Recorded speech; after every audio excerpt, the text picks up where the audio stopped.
Good day, good folks. You are listening to Talk That Keeps You Woke. And with your awakening, we hope that you will take in the information and knowledge we provide. So make sure you like and subscribe while you hop on this ride as we inform, persuade, entertain, and engage in discussion.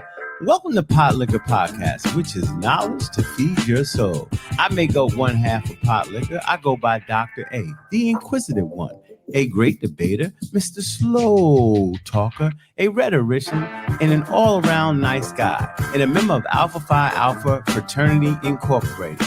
The other half of Pot Liquor is my homie, my dear friend for more than 30 years, Kim Parker Jackson Esquire, the legal one, Mrs. Creativity, never obnoxious, the gifted one, a terrific lady, and a member of Delta Sigma Theta Sorority Incorporated.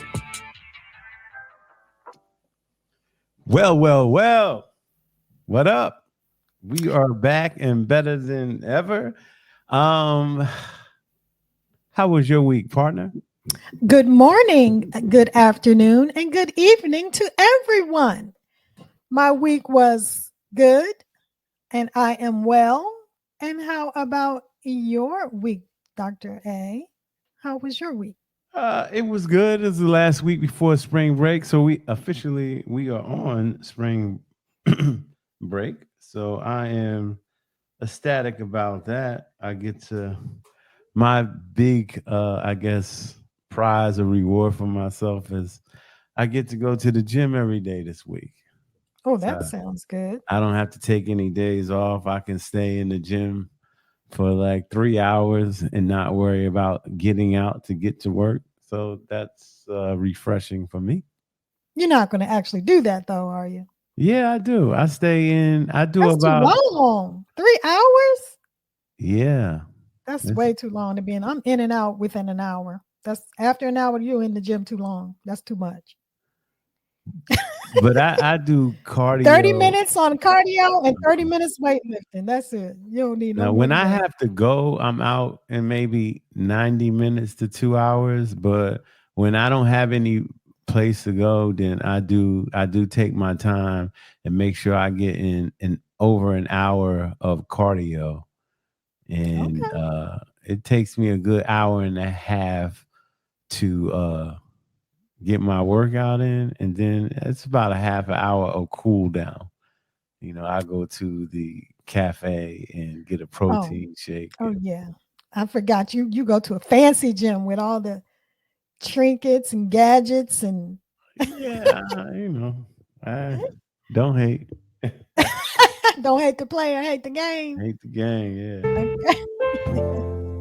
All right. So as always, we start off with wow for the week. And the wow is by the late Coretta Scott King. She said, hate is too great a burden to bear. It injures the hater more than it injures the hated. So I always say it takes a lot more to hate than it does to love. Hate takes a lot of energy out of you. And I think love gives you the energy. Hate is wasted time and wasted emotion.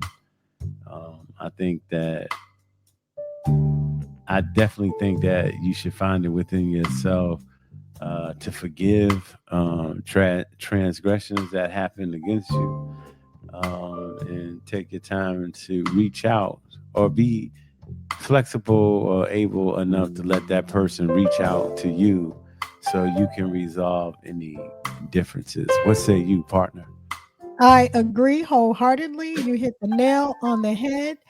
The only thing that I would add is that imagine what people could do with that energy if they stop hating and just use that energy for something positive and redirect that energy to something positive. Imagine what we could accomplish. That's it. I agree. I think we could accomplish a big deal. Like, hate doesn't resolve anything. It just makes tensions grow, and it makes relationships fester in the wrong direction. And growth for the world is always a unity thing. One country helping another instead of warring with another country, which just leads to more death and destruction. So Stevie Wonder, one of my favorite artists, Love is in need of love today. I love that I song. think it was a Dionne Warwick sing what the world needs now is love. It's love, sweet love. Yeah. Yep. So those are two of my favorite songs that I like to listen to. So yeah, let's do away with hate and bring More love. Less hate, more. more love. Yeah. I agree with that.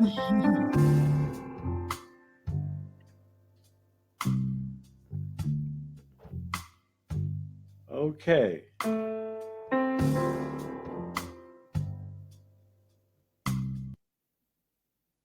And let us move on.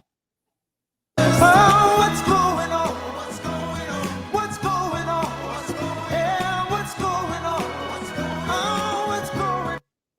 So Marvin wants to know what's going on, and we are going to tell him today. The first thing we're going to talk about is Donald Trump's immunity case.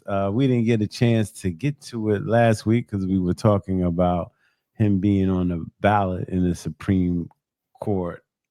Spoke about that On the ballot in Colorado, in right? Colorado, but then other It has states, implications for Maine, and some other places. So he can't be held off the ballot in any state. So this one is the immunity case. I guess what I read, the claim Donald Trump is trying to make, he is too busy running the world, running the United States, to be worrying about these different investigations that have been thrusted upon him or put against him. And the rumblings from the Supreme Court were like, yeah, we're not trying to hear that. And they were talking about Trump, and then we're worrying about the subpoenas and the different documents. To me, Donald Trump is just trying to do the best he can to stay out of jail or to be, even fined more. What say you? So, okay, so we're talking about Donald Trump's immunity case, right? Yeah. So this is the one that stems from the January 6th insurrection, right? So he was indicted in August of 2023 on 4 felony counts arising out of that insurrection. And so special counsel Jack Smith basically was prosecuting him for the attacks on the United States Capitol. And the 4 felony counts that he was charged with were conspiracy to defraud the United States, conspiracy to obstruct an official proceeding, obstruction of an attempt to obstruct an official proceeding, and conspiracy against the rights of citizens. So what happened with that was he claimed that, okay, so U.S. District Judge Tanya Chutkan set a trial date for those felony counts, but Trump filed a motion to dismiss the case because he's arguing that he, as the president at that time of the insurrection, should be able to enjoy full immunity from prosecution. And he's saying he can't be prosecuted for his official acts as president, as if his inciting the insurrection was an official act. I don't get that. But he's saying a former president cannot be prosecuted unless he has first been impeached by the House and convicted by the Senate. Now, we all know that he was impeached by the House, but we couldn't get the votes in the Senate for him to actually be convicted. So, of course, Judge Chutkan, we talked about this in the past too, Judge Tanya Chutkan basically denied his motion to dismiss and basically said he's not. Remember, she was like, "You're not king, okay? You were the president, and you do not have full immunity, especially for these criminal acts." And so then so the DC Circuit, which is above her court, she's U.S. District Court for DC. Above that court is the DC Circuit Court. They upheld her decision, and they said, "Yeah, we agree. He's not king. He is president, and he does not have full immunity, especially for criminal acts." So then, the DC Circuit said that the criminal case should proceed, not dismiss, but should proceed unless Trump appeals to the Supreme Court by February 12th. And guess what he did? Appealed to the Supreme Court by February 12th. And the Supreme Court said, yes, we're going to what they call grant certiorari, which is a fancy Latin term that means basically we call it granting cert. That basically just means, yes, we're going to hear the case. If Supreme Court decides to hear a case, that means they don't necessarily agree with the decision of the lower court. So now you're thinking, okay, they are going to question whether the president has full immunity for criminal acts. Like, this is are we seriously asking this question in this country? Whether the president has full immunity from criminal acts while he's in office? This is crazy to me. I don't think they're going to rule and say that he has immunity towards criminal acts. I think if they hear the case, it gets prolonged, and then they're going to come up with some way to say, well, we can't hear it while he's in office or, running for president. So it'll be pushed back. So if he wins the presidency, then it will be 4 years before you hear any case about that. If he loses, then he's probably going to go to prison. Well, I think that he's already won because this is a delay. So he's won. Yeah, it's going to be a delay. But if he don't win, it's going to happen before the election. But if he don't win the election, he's going to go to jail. Yeah. But I think he's rolling the dice. He's going to roll the dice. Of course he is. And he doesn't think he can lose and this is the epitome of white male privilege. If you ever wanted to see white male privilege, well, he put the people on the court. So right. This was the purpose of it. Right. Yeah. So here's the thing. His lawyers argued before the DC Circuit, which is the one step before the Supreme Court. His lawyers argued when asked whether the president, if the president directs SEAL Team 6 to kill a political opponent, would he be immune or barred from prosecution? He could literally say, this person is my enemy. It wouldn't be Putin, but Putin is not his enemy. But, could he kill his political enemy and be immune from prosecution? And his lawyer said, yes. If he has not been charged and convicted of any crime, he cannot be criminally prosecuted for his acts while in office. So I think the Supreme Court may feel like they need to officially answer that particular question. But I mean, I think the DC Circuit clearly said he should not be immune from prosecution if he killed a political opponent while in office. And so the Supreme Court is going to revisit that. And we're going to hear the final word on that issue. So anyway, I would just say bottom line is he's already won because he's going to get the delay that's going to give him enough time to campaign and, run for office. And hopefully he feels as if he wins the election, he will not go to jail. Right. We'll see So what yeah. happens. I'm still under the belief that Donald Trump is not going to come close to winning the presidency. I think From it's your mouth to God's I ears. just think it's all media. Like, he garners a lot of attention. I think people who really don't care about the media that much is going to go out. They're going to vote to make sure that he's not in office. Because, I like hope they you're said, right. I really do. if you don't vote, you're voting for Trump.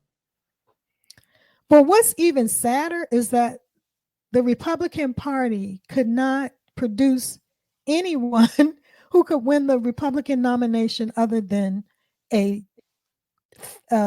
convicted, well, not convicted. I wish I could call him a Well, convicted felon, I but think that's someone who's been charged with 91 counts. I I don't think that's true. I think that no one wanted to run against the Trumpian like regime, because it's a joke. You're going to get castigated, and people are afraid to vote against Donald Trump. He's being a bully, No, and but they had like 9 people running. They had like none of 9 people running, and the none last of person none, standing none of was those none of what's those her name? not none of the Nikki Haley. Nikki None Haley. of those 9 were going to beat him. Right. It was all show to me. Maybe Nikki Haley was serious, but nobody really But thought what she was I'm going to. trying to say to you though is that no one else could get the type of support that you would need to be the nominee. I mean, do you understand? Even without, let's put Trump aside. Let's just pretend like he wasn't even running. Nobody really got enough support. You understand what I'm saying?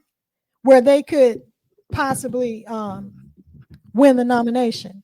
So, in other words, there was not even a close second to Trump. There should at least have been a close second. That boggles my mind because that's sad that Trump is the best you could produce. No, he's not the best you can produce. It's just like people didn't want to step out against him because of the power that was behind him, the structure. So you think that they were faking like they wanted to run for president? You don't think these people really wanted to run for president? I don't think either one of them thought they were going to win. I thought a lot of them were running to be vice president. Okay. I didn't think I don't know in what world was Pence thinking he was going to win? In what world? You just was his vice president. You're running against him. He.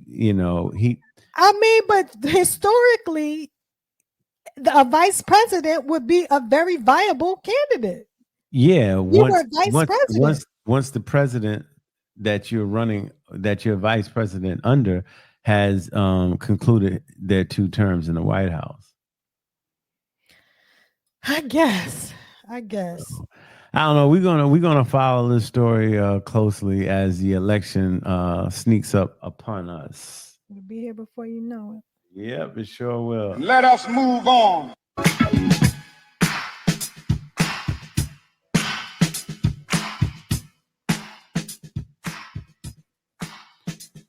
Okay. We're going to speak about a topic to me, which is sort of sad. I know she said she didn't want anybody to feel sorry for her.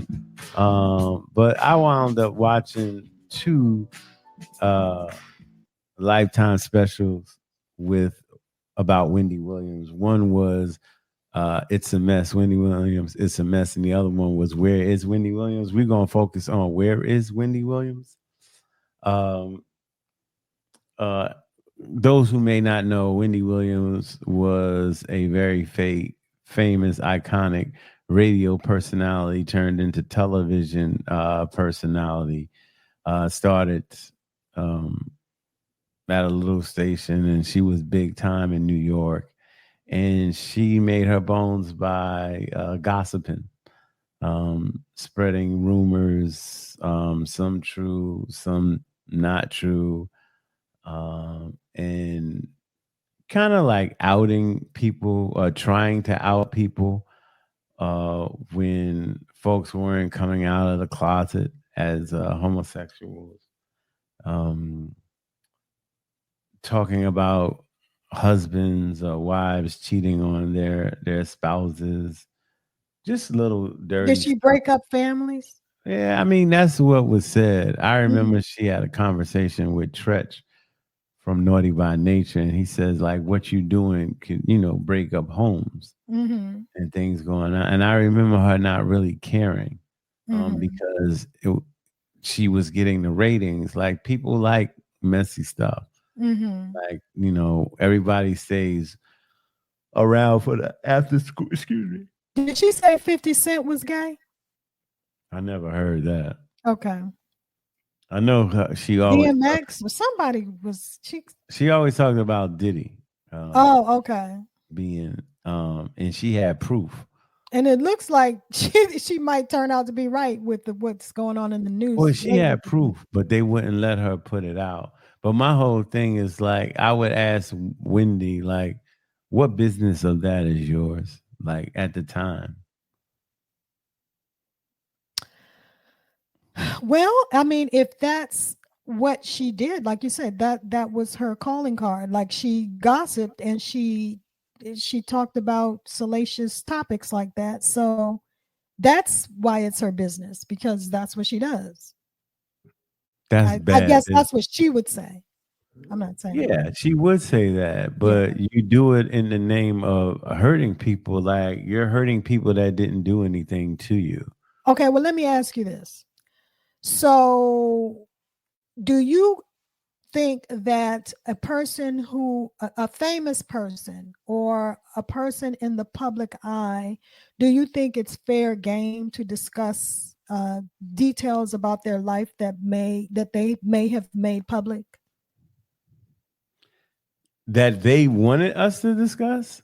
What I'm saying to you is that, do you think it's fair for a famous person who has somehow, whether it's on social media or through an interview, when they have made details about their lives public, is it fair for people to discuss that?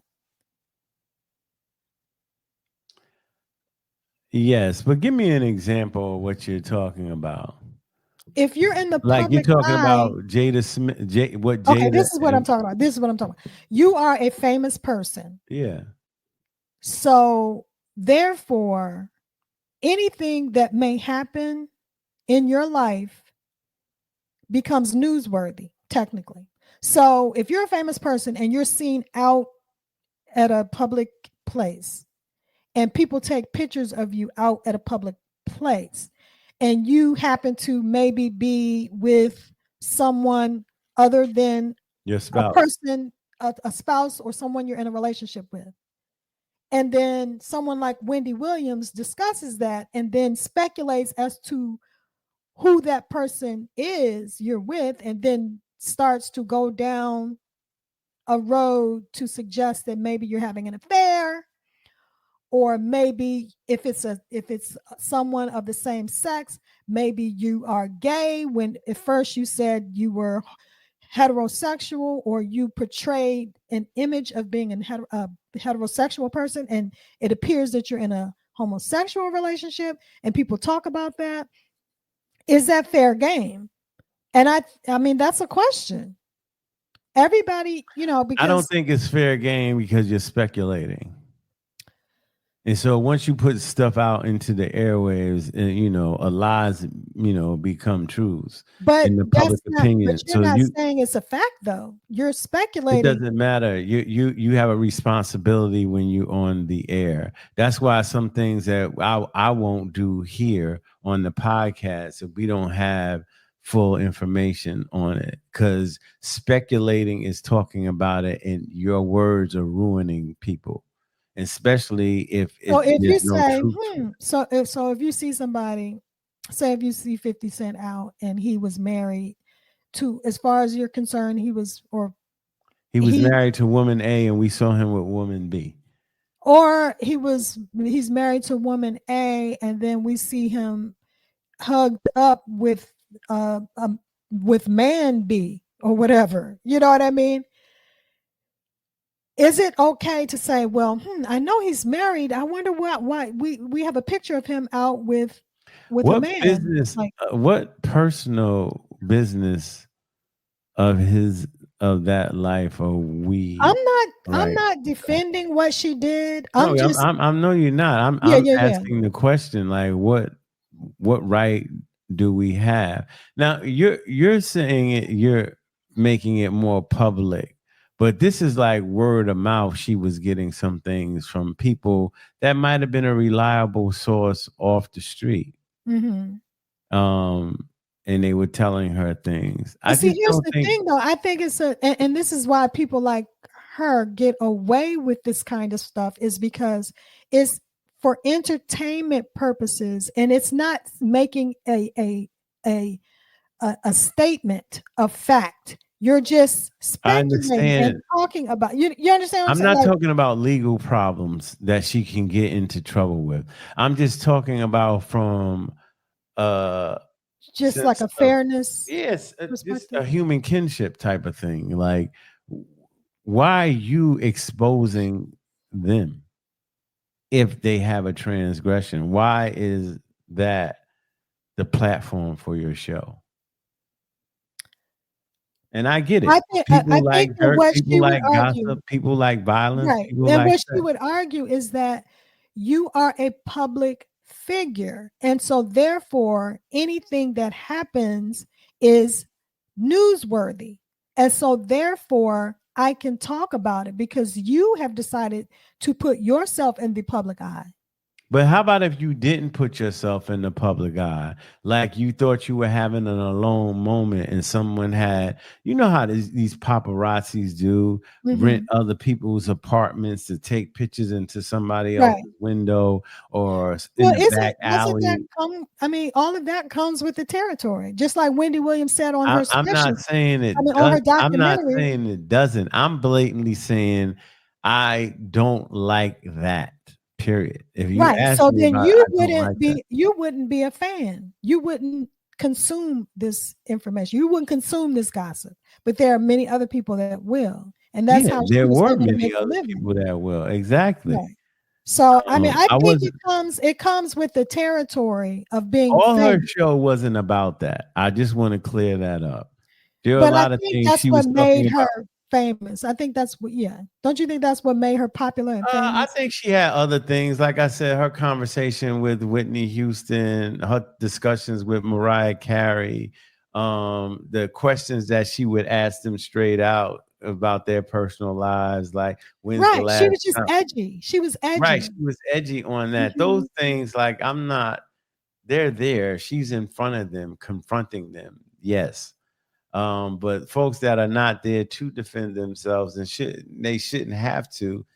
Those things were a little suspect to me. Like, Okay, but here's the thing, and how we tie this into the special for me, and the reason why I was bringing that up is because a lot of people said that she's getting her just due now. Like karma. it was yeah, karma is coming back to bite her in the butt, and that's why she's in this current condition that she's in. Because just like you said, this documentary was so sad, and it was very difficult for me personally to watch it because I just don't like to see people suffer. Like I don't even like my worst enemy, I would not want to witness them suffering in any way. Like I don't get any type of satisfaction from seeing any human being enduring any type of suffering. That's why I don't like watching shows like, have you ever seen these shows where they show drug addicts like Yeah. struggling with drug addiction and Yeah. time after time, people Yeah. doing Intervention shows. interventions and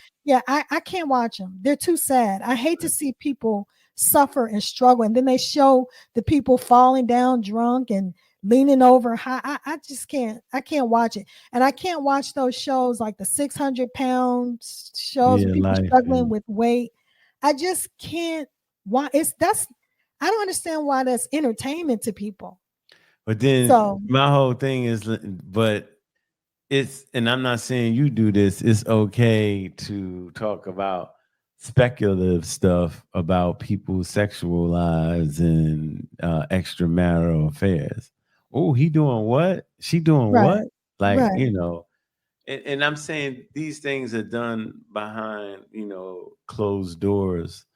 People were trying to say she got her just due because her husband for 22 years had an affair with a young lady and got her and had a baby by this young lady for over 10 years. They had the affair for Mhm. not affair, relationship, I should say. Mhm. Yeah, I mean, yeah. So, I mean, you could watching the documentary, like you could really tell that she was struggling with her mental health. Just listening to some of the stuff that she said, she got her own brother's name wrong. Remember Well, when they went out to eat and she called her brother somebody? She called her brother brother Kevin, her Kevin. Yeah, son, yeah, her but son. it's dementia. Right, and that was the other thing, like, I didn't understand how she has a court appointed I have so many questions. She has a court appointed Guardianship. guardian, Yeah. but the guardian allowed this to I know that I heard that the guardian tried to block this, documentary from being shown, but she was unsuccessful. I think she went to court and tried to get a TRO, temporary restraining order, to keep the show from airing, but she was unsuccessful, obviously. But I mean, we didn't see the Guardian throughout the whole documentary. It just seemed like, They and said then the people. Guardian would didn't want to take part in the documentary. Well, I understand that, but it just seems like from what we saw that she wasn't being well taken care of. Like you heard people refer to Wendy being lonely. You know what I mean? Like she was skinny, there was no food in the house. Like why was there I no think a food in lot the of that refrigerator? triggered from the fact that she didn't have access to her money, so she wasn't able to.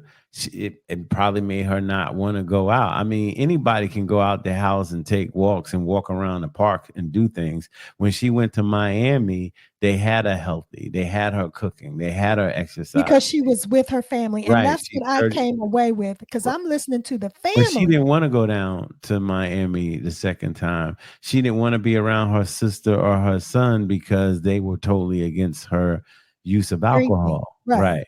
And so she wanted to drink alcohol, but I knew she had some sort of dementia because I just was dealing with my dad and what he went through.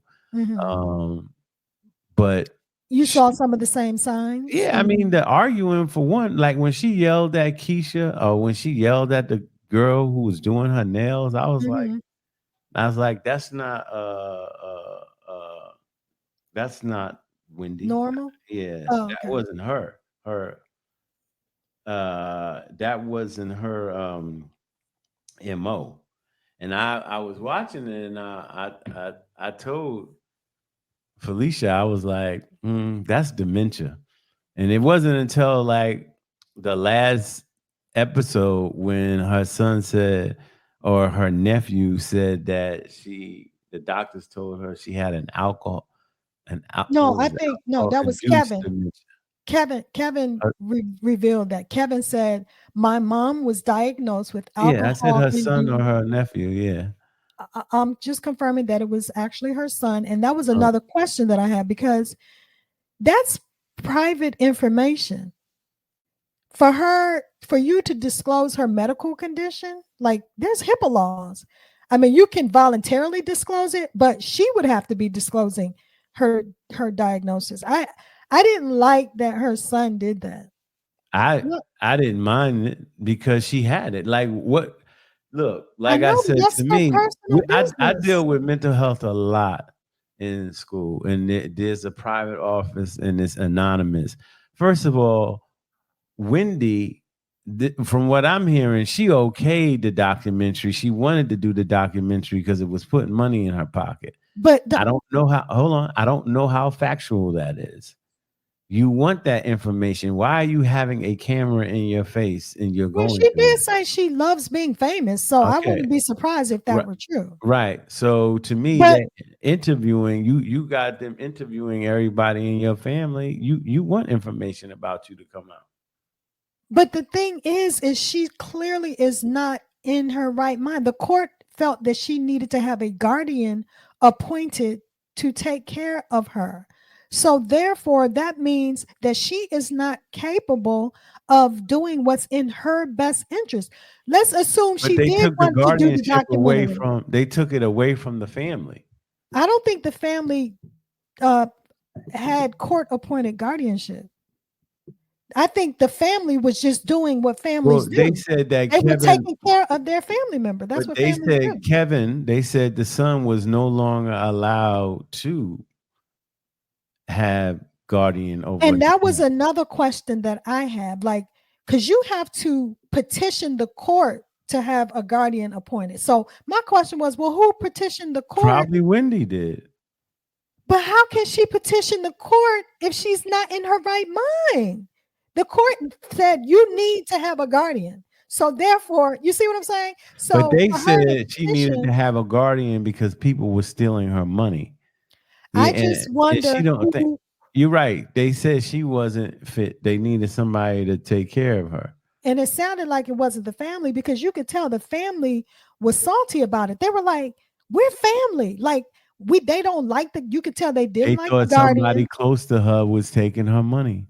Right. They didn't like the guardian. They were like, why is this guardian taking care of our family member? Like, that's my mom. That's my aunt. That's my Why sister. weren't they in New York? We're capable of taking care of her. Listen, this is some questions I have. And Yeah. I'm not casting aspersions. I know this is a podcast. One of my questions is, why are you in Miami and your mother's in New York sick? Well, I know I don't know the answer to that, but I do know that The Kevin entire was. family was in Florida. I She know wouldn't come Kevin down was to in Florida. college in Miami. I do know Right. that, but I don't know if he's already graduated or what. I don't know. Yeah, I mean, but you would think that if you had a family member close to you like that was in trouble, you would do whatever you could to be around them, whether you bring them to you or you go to them so that you can take care of them, because she clearly needs help. And then she was saying that she's lonely. I remember that was one of the sad, she ain't getting out.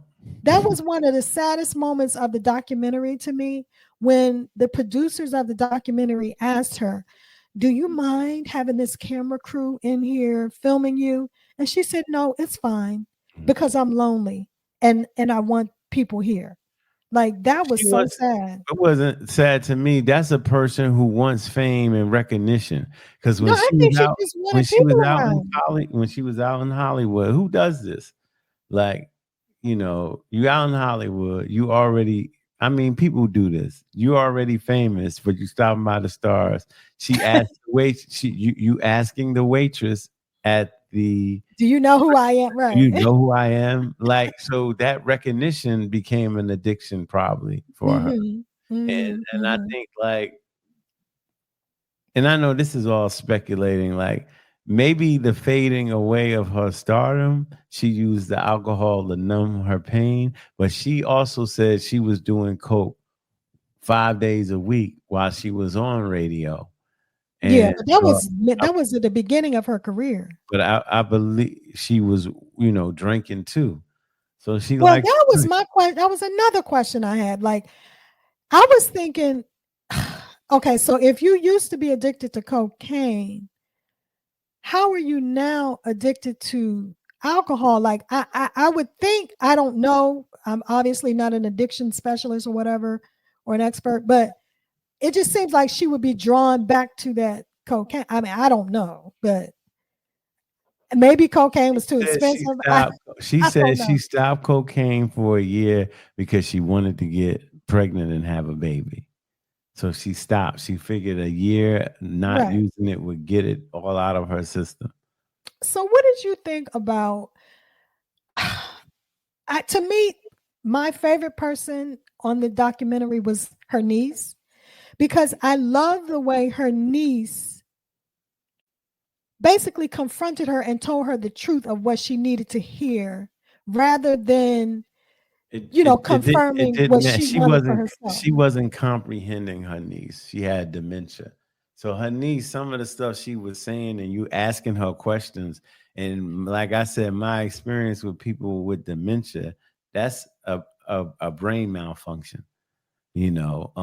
So So you think that's even though her niece was telling her what she wanted to hear, she couldn't receive it because of her dementia? Yeah, she because her wasn't going to receive it fully. yeah, She didn't like nobody bossing her around. That was apparent.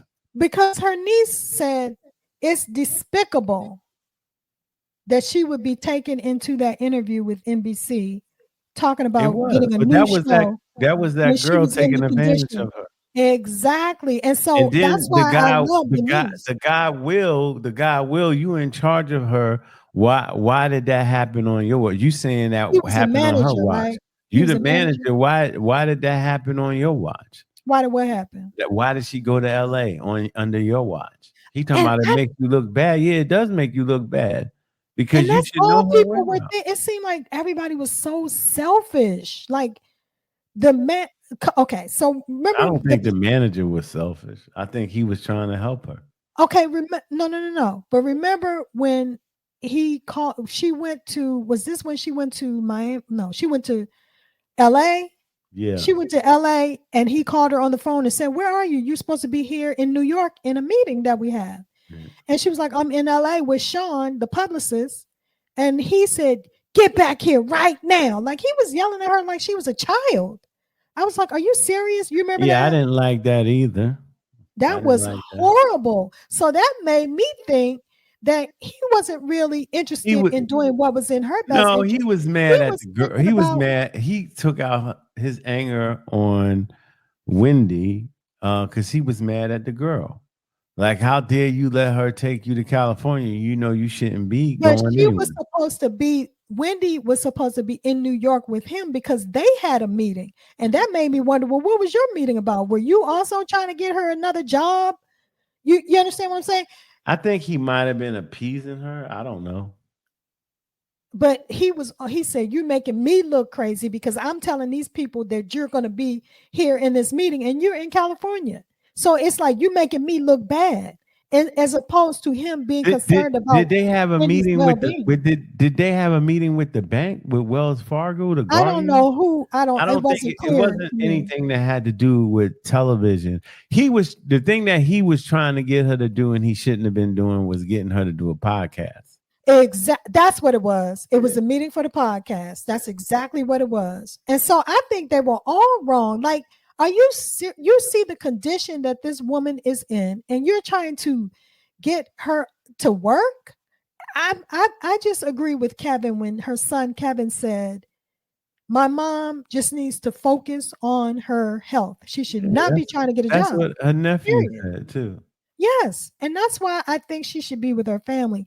And I think you're right. The only reason why she's not is because she wants to drink and they're not going to tolerate it. Well, I mean, at the end of this episode, she was in a place for treatment, and they said that she was back to the old Wendy, and she was going to get rid of the guardianship and let her family control everything. That's I what hope was said. that's what happens That's what was said. because love never fails.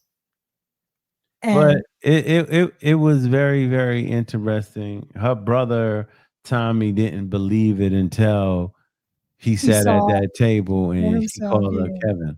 And then Right. I said, okay, I bet you believe now. And she was talking crazy, saying stuff like, Yeah. I have billions in the bank and they're not Yeah, giving me showing her money. feet constantly on television like a child, Yes. It like a was just child. not It was normal. It childlike was behavior. It was right. And then when dementia. she took her wig off, and that's not With Wendy. Black China, yeah. Right. That was actually a very heartwarming um scene when Black China came in. And you could tell there's real genuine love there. And Black China was like, I love you. I'm really your She friend. was Like you crazed called out of her me. mind though to me. She was Because every slurring time her she said speech. something, she was just like, "Thank you, thank you, thank you. No, I love you too. Thank you, Right. thank And you." did you see how she was slurring her speech? You could tell she Yeah, was twisted. She was twisted. And yeah, Black China knew it too, but she was like, I loved it because she was like, I will love you unconditionally. I don't care if you're a mess right now. Always gonna be there for you. So I thought that was nice. And then yeah. I she don't gave her think a that lot of hug. people might have had sympathy for her because of her treatment of others. And that's really the Like, bottom remember, Total line. pulled up on her. Who? Total, the group. Okay. On this, not on this show. When you say pulled up on her, what do you mean? Total. They told the story about when they met They her. pulled up like, let's get it popping. Like, Yeah. okay. Remember, and her husband jumped in and broke it up. Came out of okay, nowhere. because she must have said Then she something put that her was middle bad. finger up out of the sunroof to them. Okay, so that's the whole reason why I brought up the whole thing about these addiction shows and then the 600-pound show, like seeing people suffer. To me, regardless of what you did, I don't want to see you suffer. That's just me personally. So I get people saying, karma is real and she's having to reconcile with her past now and she's getting what she deserves. I understand people saying that, but for me personally, I just don't agree with that ideology. So I hope she gets the help that she needs. What do you mean? You don't believe what goes around comes around? I guess I'm not. I'm That's just why saying, people tell you to be careful how you treat others, because it can come back to you twofold. No, I believe you do reap what you sow. Okay. However, I personally don't enjoy seeing people. Yeah, you don't take enjoyment into that, right? Yeah. I don't want to see that. Really just don't. Because you reap what you sow, you don't take joy in what they reap. And yeah, I get that. I mean, I think although I really, this was kind of like a train wreck, like you don't really want to see it because it's painful, but you can't turn away from it, because I genuinely was concerned about what is her current condition. You just want her to be okay. Like for me personally, you hope that you see a glimmer of hope that she'll be okay in the long run.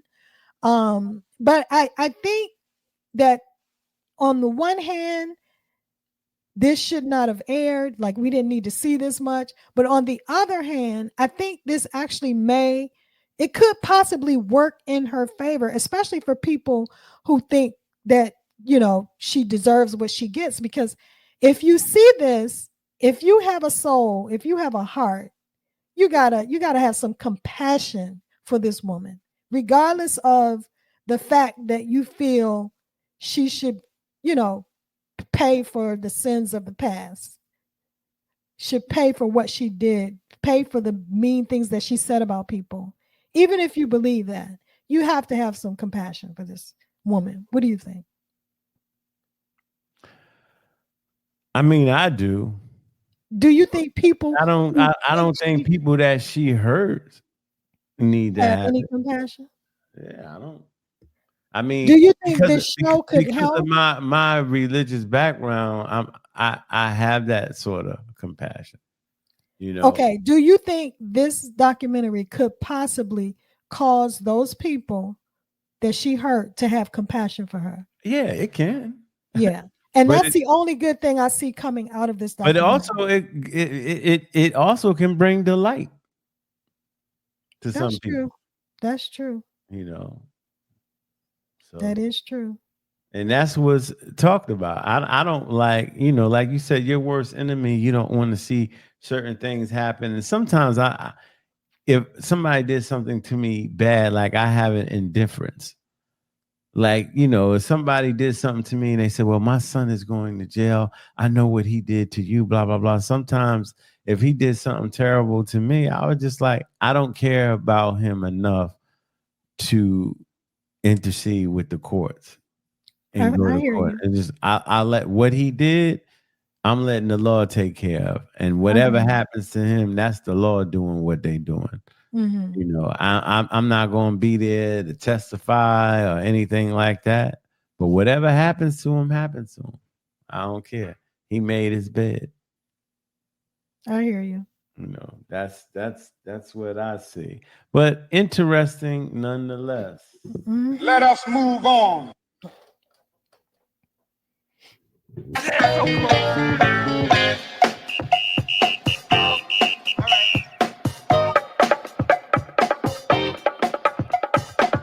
All right, little dance to the drummer's beat. The drummers beat. I don't know if y'all remember this. Hey, those hands. This is when Dance to the drummers the b-boy, some people call it the Russian, that dance was out. This is a little bit before breakdancing. But yeah, let's dance to the drummers beat as we listen to President Biden's State of the Union. Yes. Yeah. I thought. I'm sorry, y'all. Excuse me. It was about an hour, right? Is that what you know? felt? It was over an hour. It was over. Is that what you thought? Is that what you thought of the speech? You yawn? No. I thought that he actually the opposite. I thought his speech was exhilarating. Yes. I thought he came out very fiery. I thought he came out throwing punches. I thought he proved he made his case that he's a fighter and he's not this weak, meek guy just walking around aging out. You know, he had tough language and tough talk. And he had some promises that he made, you know, when he talked about jobs, money, raises for teachers and, you know, manufacturing jobs in the United States and things of that nature. And I thought he did a very good job. I think his biggest line in the whole speech was like, you can't only love America when you win. Yeah. I thought that was a dope line, you know. He said you can't love your country only when you win. Yeah. I like that too. I thought that was that was directed directly to you know who. Yeah, well, I mean, he kept saying his predecessor. That's one thing I loved about it. I love that he referred to him as his predecessor and didn't give him that shine, didn't say his name. I love that. But I thought this was definitely a win. I agree with you. President Biden did himself a service. He did a good thing for himself, especially running up to the election. He won with the speech. Whoever wrote the speech was a genius. I think they did an amazing job. They packed a whole bunch of information into a short amount of time.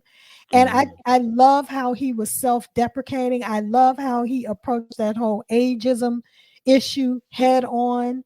And he said that, I know it may not look like it, but I've been around for a while. Yeah. And then he also talked about all the things that he's been around to see. And that I like how he said, it's not how old we are, it's how old our ideas are. And hate and retribution are old ideas that we need to get away from. Right. So, and then the last thing he said about age, and he said a lot about, I think these were knockout punches to me. He said, when I first began my career in public service as a politician, I was 26 years old and they said I was too young. Now they're saying I'm too old. But you know, so it's really not that serious. Age is nothing but a number. The important thing is that I'm here to serve the public. Mm-hmm. So yeah, I think he won with that. Just hitting that whole age issue head on was great. And then my favorite line was when he said, he acknowledged the fact that we haven't lived up to the idea that we are all created equal, but we haven't walked away from it either. I love that. I love that. And he left us with some hope. Left us with some hope that we could get better. He said,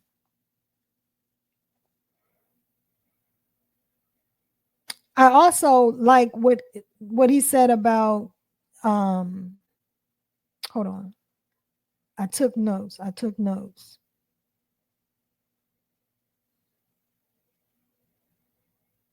He said, I see a future where our rights are protected. So to me, I like that he gave us hope for the future. I see a future where our rights are protected. But the only thought I had behind that was, I need to see that now. I mean, we can't wait. We can't wait for our rights. We need them now. Yeah. And I like what he said about women. Like, he addressed the Supreme Court and said, you are wrong for overturning Roe v. Wade. He hit his predecessor head on and said he was the reason why Roe v. Wade was overturned. And he brags about the fact that Roe v. Wade was overturned and it was because of him, Yeah. his predecessor. And he said, you're going to see the economic and political power of women in this country very, very soon. I liked it. I like that. He's that's exactly what he said. The Supreme Court is about to find out exactly how much political and electoral power women in this country have. I like how he called out members of Congress who voted against the infrastructure bill, but then they cash them checks that their states got. Yeah. I mean, he was just on fire. He hit everything, anything you can think of. He hit it. Prescription drugs, building auto factories in the United States for job retention, education, HBCUs, making college more affordable, reducing student loan debt for 4 million people. Like you said, giving public teachers a raise, cutting the deficit over $1 trillion. He said he's a capitalist, but everybody should pay their fair share of taxes. Yeah. There's not going to be no additional taxes for people making less than $400,000. And he bragged about, yes, and he bragged about the child tax credit being cutting child poverty in half. So I mean, he anything you can think of, he hit it. Yeah. This was definitely a win. He did. I think it can help him launch his campaign. He needs to get out there on the trail now and reiterate some of the things he says, because I think he has the momentum. He also gives Democratic campaigners something to sell to the country. Indeed. He did. So I thought he did a good job. I enjoyed the speech. I thought it was hard-hitting and humorous at the same time. But you know something that he hit that was vital, because people are saying he needs to do something about Israel and Gaza. Gaza. Yeah, he needs to do something about that. And because he hasn't called for an outright, ceasefire and made Israel stop doing what they're doing. Although I don't know how he could make them stop, but he said that he is directing the military to create a temporary pier in Gaza so that assistance can be given to the people in Gaza, because that has been a problem. Yeah. People have been trying to give them humanitarian assistance, and they're being shot at. The people are being, it's crazy. Like, they can't even get. So I like that he came up with a solution for that. That should win him some points.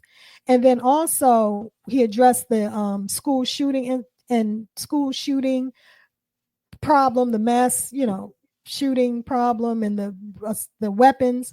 He called for an assault weapons ban, and he also said that he has established the first ever Office of Gun Violence Prevention in the White House that's being led up by Kamala Harris.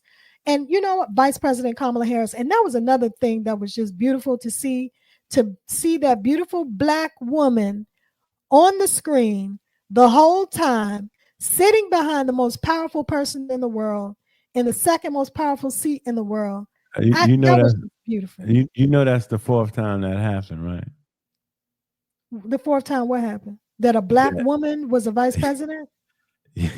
The fourth time that she sat behind him for the State of the Union. I know, but I'm just saying, it's beautiful to see. You're saying the image doesn't get old. No.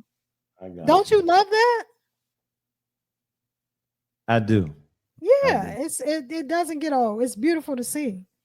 And it, especially juxtaposed to Mike Johnson up there with his looking like his face the whole time looked like he smelled something bad, or like. No, he smiled sometimes, and he did applaud and stand sometimes. He probably wanted to applaud more than what he could, but he knows he's on the Republican side, so he couldn't do that. He was shaking his head most of the time.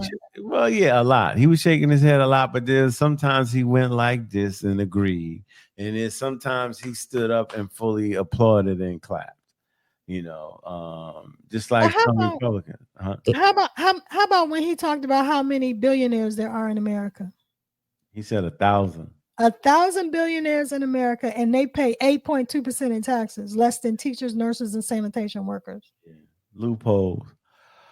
What did you think about, excuse me, Katie Britt's response? Oh my God, that was so annoying. That was dramatic, performative. She was so, I mean, And the I was Republicans roasted her the next day. it was They went horrible. off on her. It was phony to me. It was phony, as fake as a $2 bill. It was, I could not relate to it, not one bit. I don't like when young people or younger people, you're 40, and like you said, Biden's been around way longer than you, and then you're gonna say he's out of touch with politics. He done forgot more politics than you know.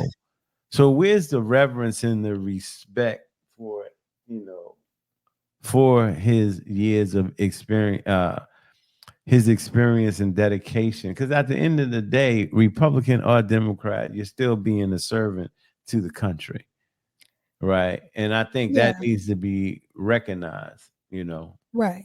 Unless you did something evil and awful. But overall, I'm not mad at Biden's speech, and I hope it helps him when he's out on the campaign. And let us move on. But I heard that some people don't like the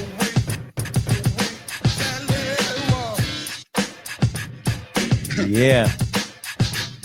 A little Stetsasonic for you.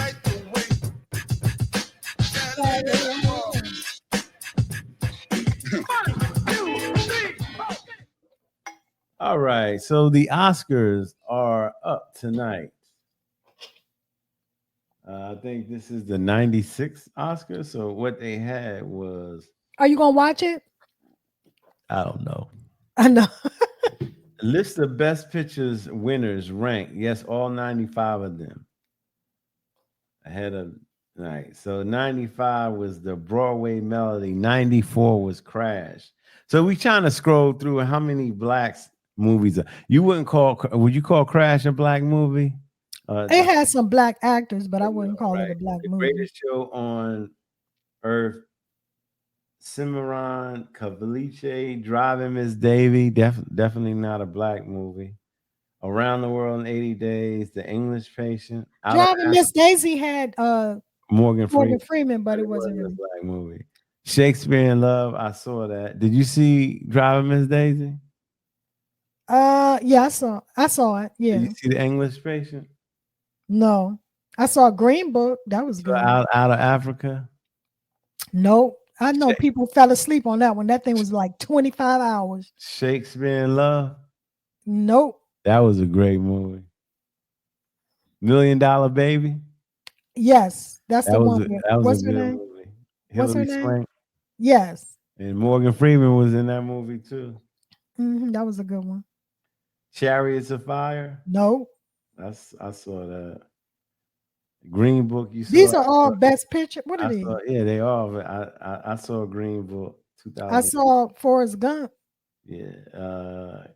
Slumdog Millionaire. I only saw a little bit about that. I didn't see that. Hurt Locker. I saw Forrest Gump. I saw that. You saw the Hurt Locker? Yeah, that was good. Terms of Endearment. I saw who's that. in the Hurt Locker? Jeremy Renner. Yeah, that was I think I saw a little bit of that. I saw American Beauty. That was good. With Kevin Spacey. Oh yeah, I didn't see that one. That was great. Terms of Endearment was good. That was a tearjerker. I remember that. Argo, The Deer Hunter, Oliver. I saw some of Oliver. The Best Years. Braveheart. Did you see Braveheart? I did not. I seen some of that. Ordinary People. I saw that. Many of these movies I did. Kid won the Oscar. An American in Paris, Mrs. Miniver, then The King's Speech. I saw that. Is that the one with the eye guy with the eye? What's his name? The guy with the eye. The guy with the eye. Who's that? With the black actor with the eye, with the messed up eye. Oh my God, what is his name? Movie? What other movie did he play in? Chadwick Boseman. Forrest Whitaker. God dang, Forrest Whitaker. No, you talking about the King of Scotland when Oh, okay, with he the played Idi Idi Amin. Amin. Yeah, Okay, yeah. okay. I'm mixing up my movies. Yeah, Okay. for real, yeah. I think Wayne, I did see the King's Speech though. I think I did. I did you did. see Dancing with Wolves No, with Kevin Costner? I saw that. no. Was that really good? All the Kingsmen, yeah. Dancing with Wolves was good. All Men, Rain Man. I saw Rain Man. A Beautiful Mind with Uh, Russell mm, Crowe. I feel like I have That seen was a that. great picture. I feel like I've seen that. Shape of Rain Man, I saw that. Oh, The Sound of Music is one of my favorite musicals. Gandhi, I saw. Sound of Music, I saw. The Artist, no. Mutiny on the Bounty. Lord of the Rings. I saw that. I'm Rebecca not sure which one I saw. Patton. If I saw all of them. No Country for Old Men was great.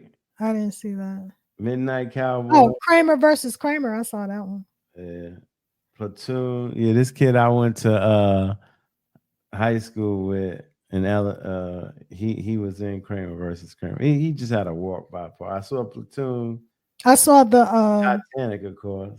yes, I saw the Titanic. I saw The Departed. That's when I really Annie fell in Hall, love I saw that. I saw with Leo DiCaprio. Leo DiCaprio is an amazing actor to me. Annie Hall, I saw. And Jack Nicholson. The Sting, I saw. 12 Years a Slave, I Ben saw. Ben-Hur was a great movie. Actually, did I see 12 Years a Slave? I don't think I saw 12 Years a Slave. Gladiator, I saw that. Are you not entertained? That was Russell Crowe. In the Heat of the Night, was that a black movie? No, it's just a black lead. Of course, I saw The Rocky. Party was good. My Fair Lady, 12 Years a Slave. Was that a black movie?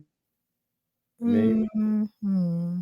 Chicago, From Here to Eternity, The Apartment. Rocky was a good movie. Silence of the Lambs. Yeah. Hello, Clarice. Spotlight. Gone with the Wind. Moonlight was a black film. Did you see Schindler's List? Did you see Moonlight? Why they put Godfather on the list first? That was number one. Did you see Moonlight? No. That won the Oscar. That was a black movie. That's the only black movie in here. This is some garbage. This is a garbage list. You don't have no black people on here. Next. Hold on. It's not a garbage list. It's a factual list. These are all the movies that won Best Picture in the 95 different Oscars. All of them won. You ain't got no black movie. Why come there's no pictures up on the wall of black people, Sal? Huh? Yeah, no black films won except Sal, how come there's no black people up on the wall? Lawrence of Arabia. One Who Flew Over the Cuckoo's Nest was a dope movie. Did you see that? I did not. Oh, that's a class. That's probably the best movie on there. The Godfather Part 2, I saw that. Silence of the Lambs, I saw that. The French Connection, I saw that. Amadeus, I saw that. I didn't see All About Eve. Schindler's List, I saw. Casablanca, I did. And then The Godfather, I did. I saw about like 35 to 40 of these movies. How come there's no black people up on the wall, Sal? That's all I want to know. How many best black actors in these films? So Moonlight was one. Old boy that played in the Green Book, he won that. No, that's it. There's no black people who won Oscars except for Moonlight. Spotlight was good. Did you see that? No. If you didn't see Spotlight, you, Ryan, and just need to go watch that movie tonight. That's probably woo. Who is in that? Let me see. I mean, The Godfather. That's not on this list, right? Yeah, it's number 16. What? For real? Yeah. The shady. This is when they uncovered the Catholic priests that were molesting kids. I don't want to see that. They didn't show the molestation. It was the investigation of how many. Look, this ended private, like a lot of private Catholic schools around the world, because they had to stop because they needed all the money to defend. Like, you gotta see that movie. That was with Michael Keaton in it. It was very good. Rachel McAdams was it was awesome. I watched that movie over and over again. Okay, yes, that will bring it into that and let us move on. Here we go, yo. Here we go, yo. So what's the scenario? Here we go, yo. Here we go, yo. So what's the scenario? All right. So this is where we play. I was in La La Land. Wasn't that a movie that was up for Oscar? Yeah, that's the Jay-Z did that song when he was saying it was a moonlight, but we were in La La Land on 444. Oh yeah, I was in La La Land right there. So here, this is where we play the Am I Tripping game, a party game that was created by Reese Colbert, and it can be purchased at amitrippinggame.com for $20. So here we go with our first scenario. You ready?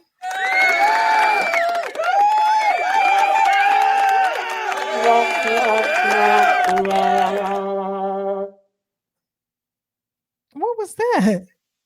That was if you didn't get the question right. I meant to do this one. Oh, we got fairies here to help us. Well, that's the first question. The first question. It sounds like you're sprinkling fairy dust. Thank you. Okay. Here we go. You ready? Let's go. My wife and I can't agree on what kind of car to get my son for his 16th birthday. We make good money, so she wants to get him a new entry-level luxury car. I told her we make good money, not him, so he needs to work his way up to luxury and start with a cheap car. Am I tripping? Not at all. Not at all. Here's the thing. Give him something to work for. It depends though, because my thing is this. It ain't tricking if you got it. So if you have enough money where you can afford to buy your child a more expensive car, it could be the difference between surviving a car accident and not surviving a car accident. So if you got it, my thing is, but then you would buy him a get truck. Like a better.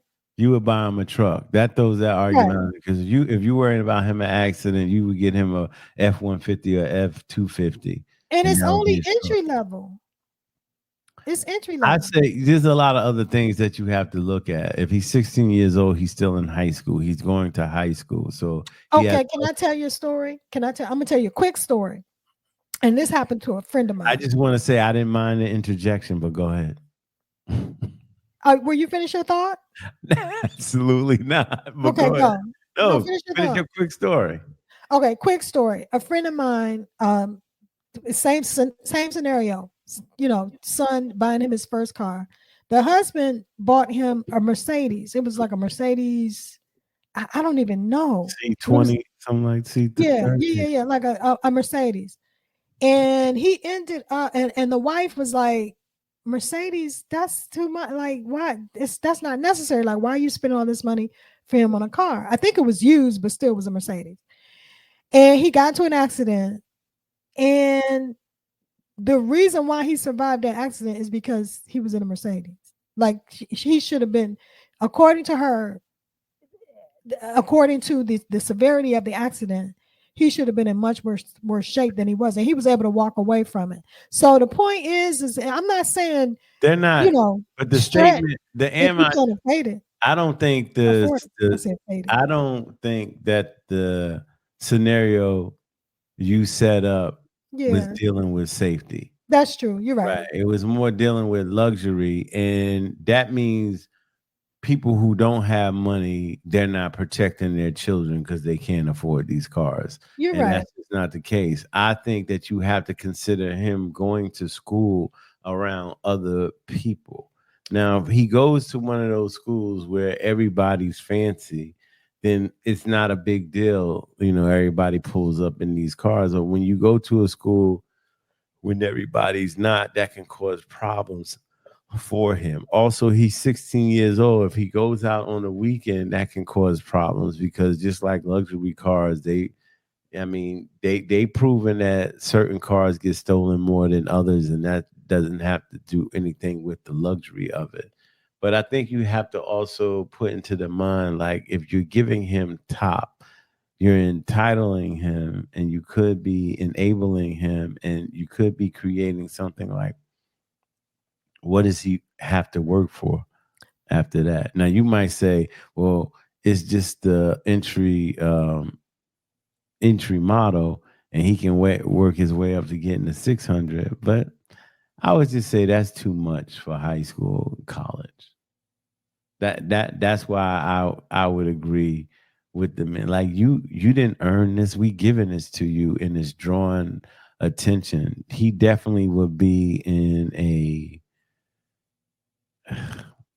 nice car, but it'd be regular. Okay.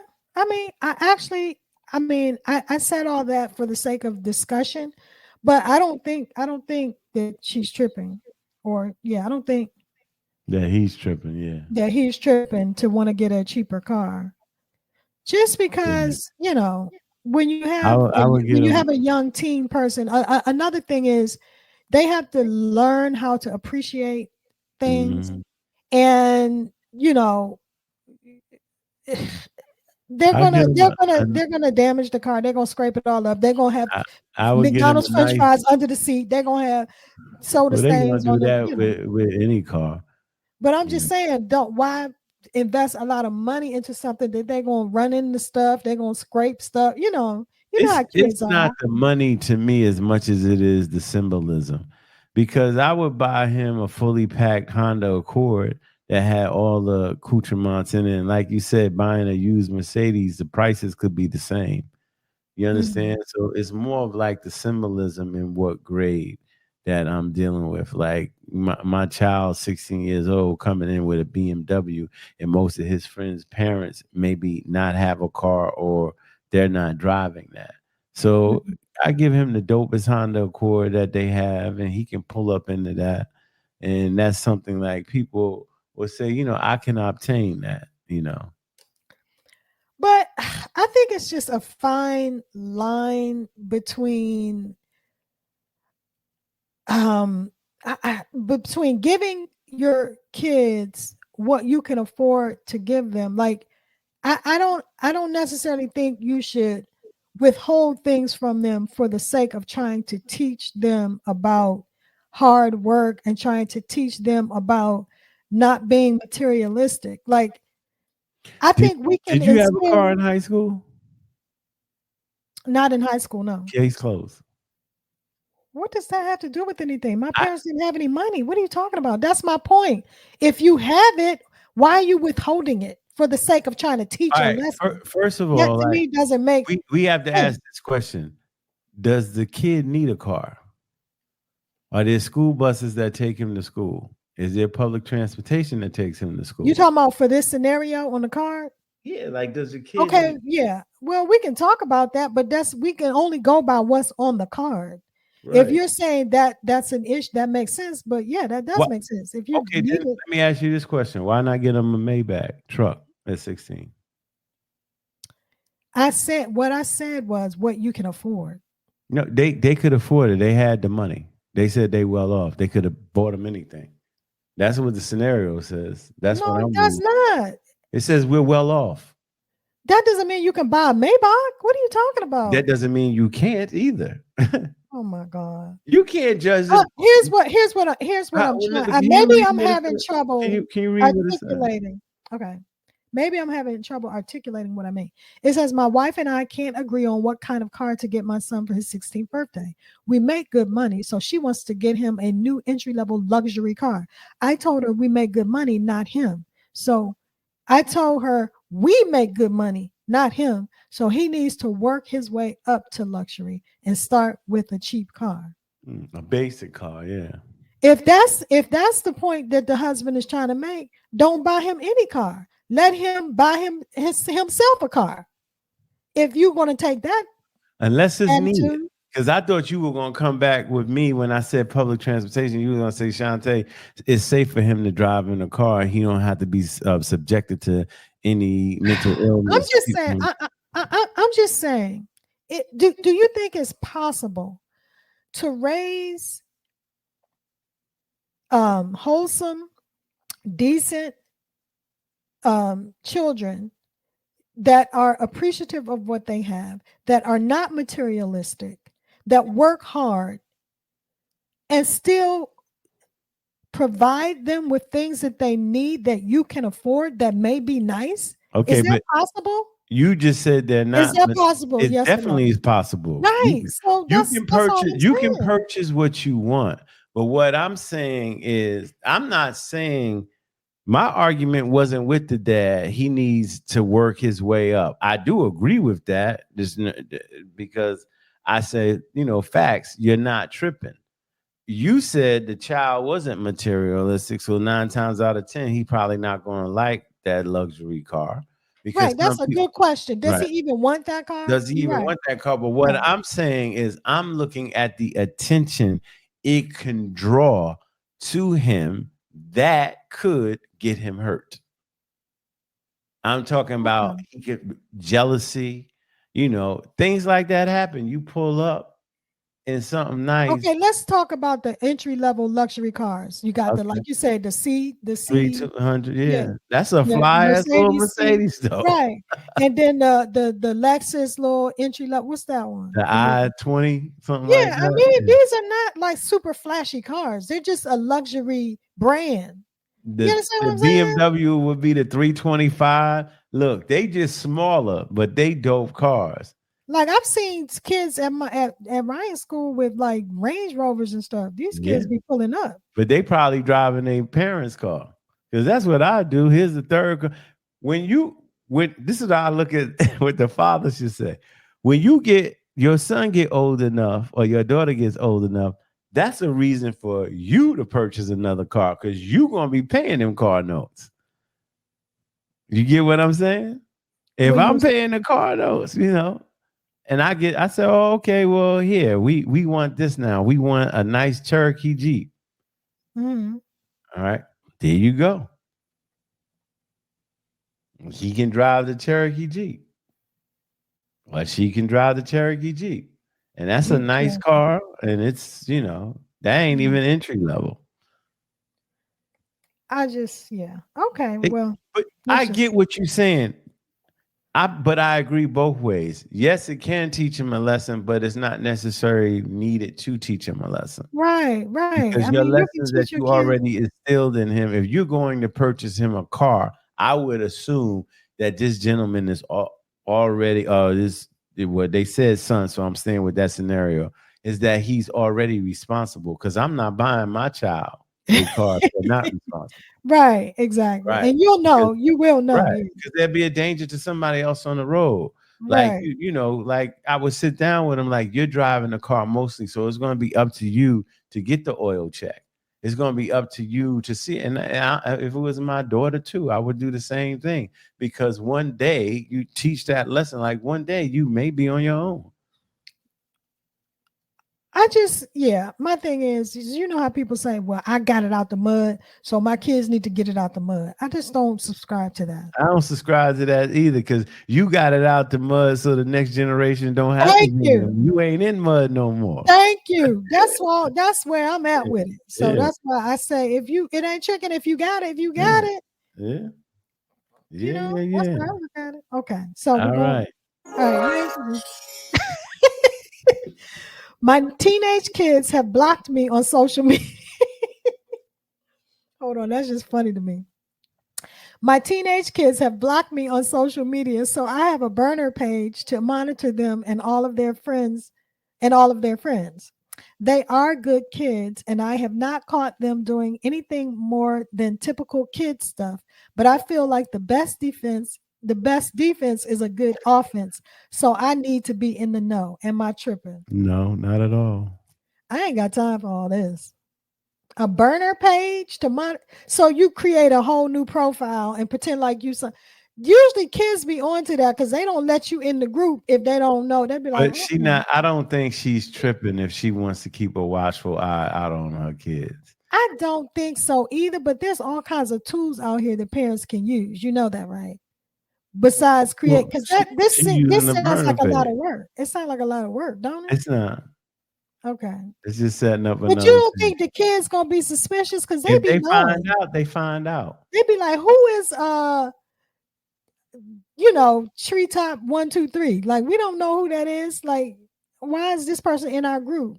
You Trying to gotta talk be. to Only them. thing you have to be careful about is being looked at as a stalker, an overage stalker, and you dealing with Right. minors. You know. But I'm gonna say you're not tripping if you're trying to monitor your kids and make sure they're not doing anything It's not untoward. even that. It's just their safety, making sure you know who they hang out with. Like if you see another little person on there, say there's a guy on there named Robert, and then you could say to your kids one day, "Do you know a Robert Stanley?" I think I ran into his father at the Sun. You lying? Yeah, I know Robert Stanley. Like you do a lot with him. And they be like, nah, I hang out. Why are you asking? It's just like, oh no, because I heard that, he smoked a lot of marijuana, you know? and they say, yeah, he do. How you know that? I said, yeah, I got my way. I keep an eye A, on a little you. birdie told me. Yeah, like, yeah. And I would tell him, watch out. Like, I'm going to watch y'all as much as I can. I ain't going to interfere, but I'm going to find out what's going on. I don't see you creating a burner page. I see you maybe getting that software that you can use to monitor your kids. I'm straight up. I'm gonna be on your shit if you gonna have me as a friend. I ain't hiding it from you. So you're gonna create a page and let them know you created a page. Yeah, let them know they creating a page. It seems like on here they try to be undercover. That's what they try to do. I want my kids to be Because able. that's what a burner phone is. A phone you use and you toss it out. Like nobody gonna trace you. So I thought it was like you trying to be. You don't have to toss it out. You can keep putting minutes on it. But nobody can really trace you. Like it's not. No, but the FBI got. I mean, the cops got. They could catch the tower you keep calling from, and then get the area and find out. But what I'm saying is. It's like Felicia did with their cell phones. Like I'm monitoring where you are and the reason why, because you're my child. Don't make right? me laugh. Huh? Don't make me laugh. Why? They had to find you one time, didn't they? Yeah. Thank God. Thank God. That's we're when not going to discuss. Yeah. I ain't Okay. Moving on. Let us move on. Yeah. All right. The next one. Okay. Oh my God, that cracks me up. My ex and I have been co-parenting well for 5 years. Now that his girlfriend got a new job out of state, he wants to move and take our kid with him. I told him I was not okay with my kid being uprooted to another state just to accommodate his girlfriend. So they would have to be long distance if he wanted to keep joint custody. What? Does that make sense?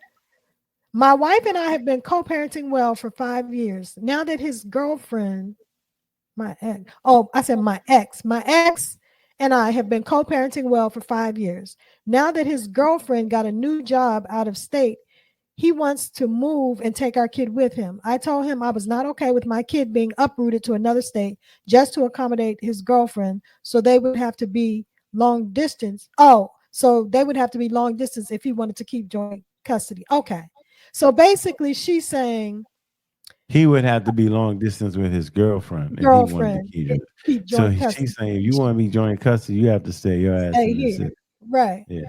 Am I tripping? What do you think? No, I don't think she's tripping. How the heck do he think he just gonna take the child and leave? Like that don't even sound right. All right, so here's some things I would look at. How old is the child? 1, and then 2, what gender is? What sex is the child? Why does the gender matter? Because I feel like a man Your son needs, a man could raise a son a little bit better, and I think a woman can raise his daughter better. So if it's a son, you saying the father should stay here? No, the next thing I was going to say, if you were moving out of town because you got a job, yeah. But you moving out of town because she got a job? No, I'm not Because the accommodating girlfriend got her. a job. Yeah, and I know that's petty, but It's not. It might not even be a job. She might just be like, "Let's move. I don't want to be here. I want to be." Let's go with the card. It doesn't say. Does it say job? What does it say? All it says is, I told. Oh shoot. I lost my picture. It says, I told him I was not okay with my kid being uprooted to another state just to accommodate his girlfriend. It just says just to accommodate his girlfriend. Oh, my bad. You're right. You're right. You're right. You're right. You're right. You're right. Right. It says now that his girlfriend got a new job out of state. Yeah. He wants to move and take our kid with him. Right. So I agree with her. I'm not accommodating her. Because that means where's your job? And you moving because of her? She should be staying here because you got your family here. She shouldn't want to take your family, your kids away from the mother. True, but let me ask you this. What if they got married? Would that make a difference? If he married, because I would still tell the lady, like, you're marrying somebody who already has a family. Why would you want to take him away from his kids? But here's the part I don't understand. He wants to move and take the child with him. Right, because he wants full custody over the child. They might have a close bond. But she said but they currently have joint custody. Right. So if they have joint custody, why do you think you can take the child and move? I mean, they would discuss it so he would get sole custody. If he gonna move, if the mother gonna let him move, why not let him have sole custody? Look, she's saying, the mother is saying, you can't even have joint custody if you leave. Because she's saying you would have to be long distance if you want to keep joint custody. Yeah, that's true. So because I can see joint a custody scenario causes him not to pay, but you ain't gonna be here. So what she's saying, like in joint custody, you taking the load off of me once in a while because you're getting these kids. You might get them every other weekend. You might have them twice during the week. And so that's joint custody, which you ain't paying no child support. But Nicolette, if we live in Maryland and then you move to Pittsburgh, well, you're not seeing him, my child, every week. So you don't have your joint custody. If you keep it, that means you getting away with nothing because you don't have to watch him and you ain't paying nothing. Wait, but hold on. I'm thinking if you have joint custody, can the child come and stay with him like every 6 months or every other month or however they arrange it, but that usually prevents the spouse from paying child support. Joint custody, right? Yeah. So what you're saying you think he might be trying to get around the joint custody? I don't know. She's saying I'm not even giving you I'm not even trying to give you joint custody unless you stay here. Right. Well, that's a bit extreme to me. What's extreme? That she's not giving them joint custody? That she's arguing the only way you can have joint custody is if you stay here. Can't you have joint custody in different states? The child just come every other month or something? Is that possible? But maybe in the summer because hold on. You want to stay in one school. Yeah. Yes. Okay. There you go. So I was about to say if the child go to school, he can't go to school 2 schools, right? 1 month and then Maryland the next. Right. So that's not going to happen. So and I get what she's saying. Joint custody relinquish you from any parental duties financially or physically. No, full custody does. No, joint custody does. Because you said you're relinquished from parental duties if you have joint custody? You move. Because how often is the kid going to come to Pittsburgh? Let's say it's Nevada. It's even farther away. So how often the kid going to come out to Nevada? Every other week we buying plane tickets? He going to fly out there every other Friday? No, that's you're saying technically you were doing less because the child. Right. So if you move out of state, Lord have mercy.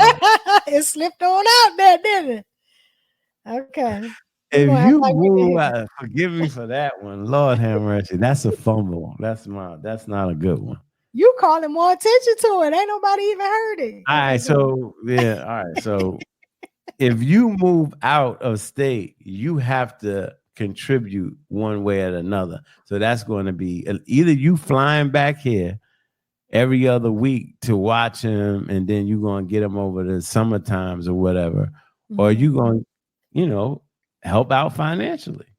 That's what I see. I wasn't thinking about the work involved, but that's a good point. The work, because she's going to get the brunt of the responsibility. All of the responsibility. Well, I mean, she could send him to his father for the summer.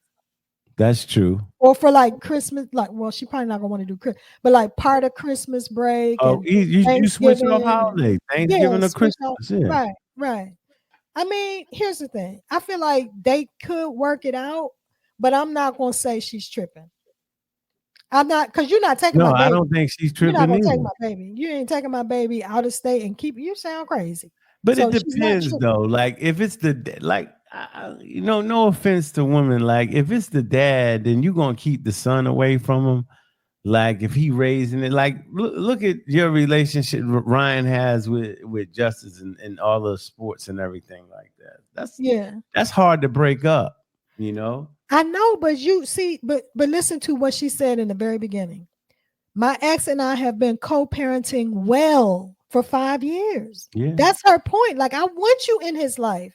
Stay here so we can keep this up. But what happens when he gets an extraordinary job elsewhere? Like it's a 200. You can't add to the scenario.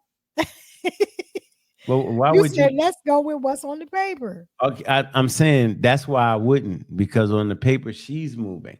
It's a difference. That's what I'm saying. It would be a difference if he's moving for another job and he's like, Laura, I can't turn that. Like, I make 116 now. They offer me 350. I can't turn that down. He is, he'll be well taken care of, blah, blah, blah, blah, blah. But that's still a mother saying, yeah, you taking my child away. And then, well, he could say the same thing. You taking my child away. So how do you split it? Yeah, that's a tough situation, but I don't know any mother that's going to be like, okay, go ahead, take them. Oh, yeah, there's something. They did that in Boys in the Hood. She said, go ahead, take them. Yeah, Angela Bassett says it. I even got. But that was because she was like, I can't do nothing with him. That wasn't that. Hold on. Let me. All right. Well, this is a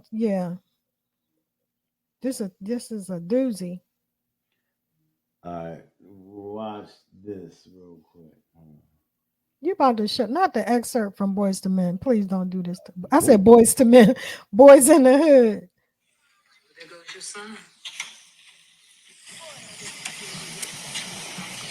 You wanted him, you got him. Why are you trying to make it so easy? Well, it's like you told me. I can't teach him how to be a man. That's your job. So that song is called Memory Serves Me, but he take that from Angela Bassett and Larry Fishburne and Boys in the Hood. Now, to keep it honest, she wasn't sending them out of state. She was just sending them across town so she could see her son. Yeah, that's different. That's very different. That scenario is different. But I'm saying if she lived in they lived in Los Angeles and he got a job up in Sacramento, or San Francisco, what then, But out of state, that's too much. Unless it's like, it could look, LA to San Francisco is like a 2-hour flight or something like that? Or like, over here, like where I am, there's 3 states right next to each other, DMV. DC, Maryland, Virginia, right here. So out of state would be If you go from Upper Marlboro to Alexandria, you ain't really talking about anything. Right. It does depend on the distance. Radius, yeah. But now you live in Bowie, Maryland, and he has a job in New York, you know, or Philadelphia, that's something different. And Philly ain't even that bad, you know. So do we agree that she's not tripping She's by not saying tripping. you gotta Yeah, stay here? Yeah. she's not tripping. I You do ain't agree tripping. with that at all. So none of them were tripping today. Yeah, nobody was tripping today. And let us move on. Blackness. Keep on. Hey. Never say die. Keep on. Blackness. So today we want to highlight Anna Julia Cooper. Anna Julia Cooper was born on August 10th, 1858 in Raleigh, North Carolina. She was an American author, an educator, a sociologist, a speaker, a Black liberation activist, a Black feminist leader, and one of the most prominent African American scholars in United States history. She was born into slavery in 1858, and she received a world class education, which enabled her to claim power and prestige in academic and social circles. In 1924, she received her PhD from the Sorbonne University of Paris in France. Cooper became the fourth African American woman to earn a doctoral degree. She was also a prominent member of Washington, D.C.'s African American community and a member of Alpha Kappa Alpha Sorority Incorporated. Anna Cooper made contributions to social science fields, particularly in sociology.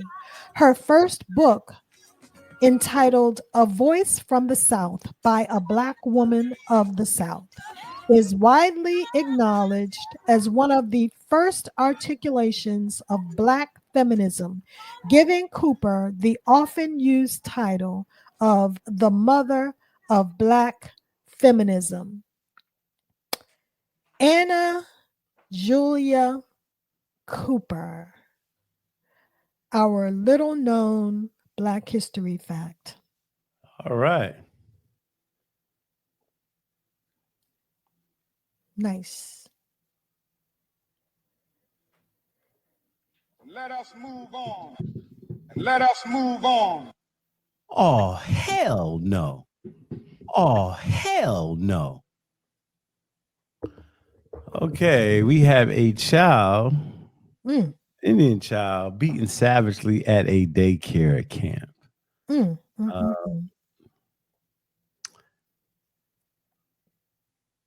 I did have his name. Oh, what happened to that? Give me 1 second. I'm gonna pull that up. I know they're from India, but he got beaten so bad that he had paralysis. Oh my God. So yeah, let me just get this real quick. You know, sometimes they withhold the names of minor children. I think they probably, because they have the parents' names are Suman and Indrani Kundu, and they look like they might be. The son's name was similar. Oh, it's in here because I didn't see it. It was in the article I pulled up. Yeah, in this article they don't have the name. But he was 2 years old. Yeah, 2 years old, was allegedly savagely beaten. The next time they saw him, he was fighting for his life in the hospital. Wow, that's horrible. And this was in Tennessee. Yeah. Like, who would do this to a child? An employee of the boy was noted to be resting on his cot until he had an apparent seizure within an hour, according to the lawsuit, which says 9/11 was called around 1:57. The lawsuit accuses the Academy of Future Leaders of hiring Craig despite prior domestic violence accusations against him, and says it didn't call 911 to report the boy's potential seizure. Now the boy struggles to walk and is permanently injured, according to Morgan and Hackett. Those are the attorneys. He has paralysis on the left side of his body. God, Lord have mercy. And can no longer see out of his left eye, they said. So our hell no goes to this institution. Got to be careful what school you pick. This was a daycare too, and he suffered a traumatic brain injury and extensive damage to his ribs, pancreas, stomach, gallbladder. What is wrong with people? This is just crazy. There's no explanation for why somebody would do that. Nothing that's going to be justified. I don't care what it is. Not at all. And let us move on. Give it up, give it up, give it up, yo. Give it up, give it up, gotta give it up. Give it up, give it up, give it up, yeah. Give it up, give it up. You got to give it up. All right, let's give it up to Courtney Solomon, made history by being the first 11-year-old girl competing in a national televised radio. Courtney. Radio. I mean, rodeo. Sorry. Rodeo.